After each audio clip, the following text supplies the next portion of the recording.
عاملين ايه؟ اخباركم ايه؟ شايفين حلاوه الكتكوت؟ كاب كاب كاب كاب كاب.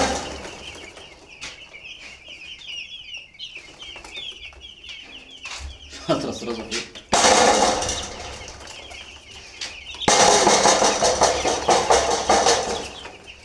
الدهب الاصفر يا جماعه. الله اكبر ما شاء الله. النهارده اليوم الثاني. اليوم الاول استقبلت على السيفيرتون بلس اللي انا بتاع شركه مالتي فارما. وتاني سقوه ما كانش عندي البروبيوتيك كانش لسه جه، فنزلت منشط كبد بتاع تولكا فيد النهارده. طبعا طوب الارض بيسالنا على منتج البروبيوتيك بتاع مالتي فارما يا جدعان. مش لازم المنتج ده يعني. ده تولكا فيت اهي، مش لازم مالتي فارما، مش لازم انابوليك بوستر.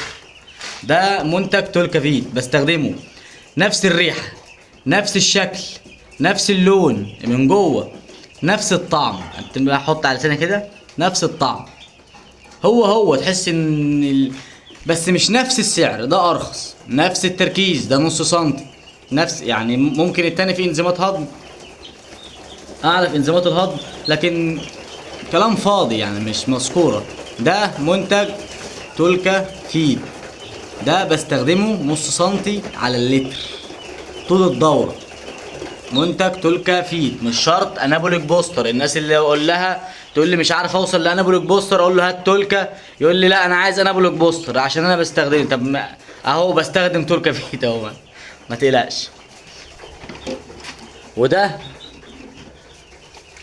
يعتبر يعني احماض امينيه تبع تولكا فيد. ده فيتامينات اساسيه واحماض امينيه وبروبيوتيك، يعني برضو في بروبيوتيك. انا اغلبيه المنتجات اللي عندي فيها بروبيوتيك. ودي تركيبته، منتج قوي قوي قوي قوي، يعني احماض امينيه منتج قوي جدا تبع شركه تولكا.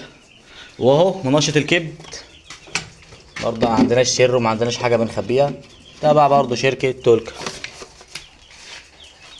ده منشط الكبد، منتج رهيب رهيب كده. انا اعتبر كل المنتجات عندي بقت تبع تولكا، مفيش عندي غير السيفيرتون بلس هو اللي تبع مالتي فارما. طبعا ماليش دعوه باللي مكتوب على العبوه من الخلف، لا انا ليا دعوه بالتجربه على ارض الواقع.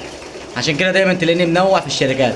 لكن شركه تولكا ما شاء الله الله اكبر، الحاجه بتاعتها نظيفه نظيفه نظيفه يعني. المندوب معانا في الجروب، اي حد عايز يجيب اي حاجه من اللي انا بستخدمها يكلم المندوب، ما يقولوش انا تبع، بس ما يجيبش سيرتي خالص يعني، عشان ما حدش يقول ان احنا مثلا بنسوق او بنعمل. لا انا ده منتج طلع كويس بسعر رخيص مش مبالغ فيه، تستخدم منه جرعات نص سنتي. حتى عندهم برضو منتج لل كوليستريديا، هوريه لكم عشان تحت. قصدي عند باشمهندس مصطفى، بتستخدم منه جرام على ال5 لتر. انا بعشق الادويه اللي فيها اقل نسبه دواء في الميه. انا عايز الكتكوت ما يحسش ان في دواء في الميه اصلا، وعايز اكبر يعني، مش عايز يعني مش كل مش عايز احمل على الكبد، انا عايز اقل مفعول او اقل نسبه باعلى مفعول باقل سعر. فالشركه دي بصراحه الله اكبر يعني، عظمه من ضمن الحاجات اللي جربتها واحلاهم. طبعا في منتجات، بعض المنتجات اقل من مالتي، بس كده الوزن اللي باخده من مالتي هو اللي باخده من تولكا، فانا لا اجيب منتج غالي. كذلك الامر، هو الجوده اعلى مالتي في بعض المنتجات، طب الكفاءه واحده. جوده اعلى مالتي، طب الاوزان واحد. هو الكتكوت محتاج كلام فاضي من المنتج، والباقي ده جوده عاليه، جوده احنا مش عايزينها. فما حدش يكون عنده هوس بالدواء، ما حدش يكون برضو عنده هوس بالادويه الغاليه والمستورده. يقول لك ده مستورد، ايه يعني مستورد؟ وده صيني، طب ما هو الصيني مستورد برضه. فتلاقي اللي بيقول لك ده مستورد بيلعب على عاطفتك يعني. طب ما هو الصيني جاي، ما هو مستورد برضه من بره، مستوردينه يعني، صانعينه هنا ما هو مستوردين. ده مستورد وده مستورد، ده صيني وده مثلا الماني، ده جوده اعلى وده جوده اقل. في حاجات صينيه احلى من الالماني 100 مره. فما ما تتهوسش بكلمه مستورد. في مصري انضف من اي حاجه مستورده من بره. انا كنت بستخدم كوليستين مصري، حاجه رهيبه رهيبه. فمش عايزك تتهوس بموضوع المستورد وموضوع بيقول لك الغالي ثمنه فيه. هقول لك كلمه عيب والله الغالي اللي ثمنه فيه الادويه سبحان الله. الموضوع ده يا جماعه بيقابلني كتير قوي. إيه يا ابني انت بتنام وانت واقف كده؟ ايه خضتني يخرب بيتك. فانا مش عايز حد يتهوس بموضوع الادويه، سواء غالي سواء مستورد. عايزين منتج نظيف، منتج رخيص. اهو ده الشركه اللي انا رسيت عليها بعد تجارب كتير. ككفاءه وكجوده هي ومالتي. طب كسعر لا، هي تتفوق على مالتي في السعر. اللهم صل على محمد. النهارده عمر تاني يوم للكتكوت.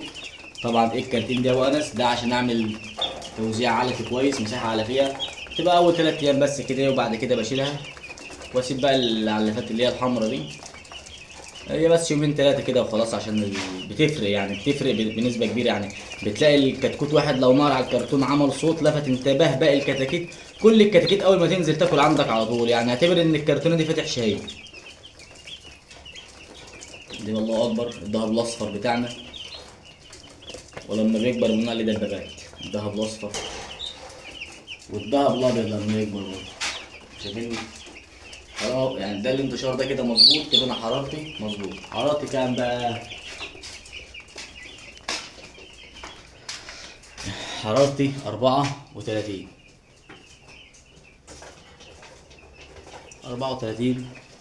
ورطوبة 44.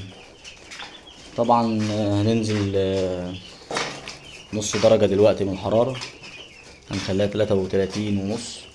كل يومين بنزل نص درجة، مش قاعدة أساسية. لو حسيت إن الكتكوت بينهج بنزل كمان نص درجة، أو كل يوم تنزل 3/10 على السيرمستات، أو كل 3 أيام درجة.